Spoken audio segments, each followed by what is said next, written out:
আমার নাম মিষ্টিবা। আমি একটি কবিতা বলে শোনাচ্ছি। কবিগুরু রবীন্দ্রনাথ ঠাকুরের লেখা কবিতা ছুটি। মেঘের কোলে রোদ হেসেছে, বাদল গেছে টুটি। আজ আমাদের ছুটি ও ভাই, আজ আমাদের ছুটি। কি করি আজ ভেবে না পাই, পথ হারিয়ে কোন বনে যায়, কোন মাঠে যে ছুটে বেড়াই সকল ছেলে জুটি।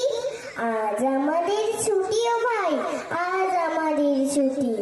কেয়া পাতায় নৌকো গড়ে সাজিয়ে দেব ফুলে, তাল দিঘিতে ভাসিয়ে দেব চলবে দুলে দুলে। রাখাল ছেলের সঙ্গে ধেনু চড়াবো আজ বাজিয়ে বেনু, মাঘ ভোগায় ফুলের রেণু চাঁপার বনে লুটি। আজ আমাদের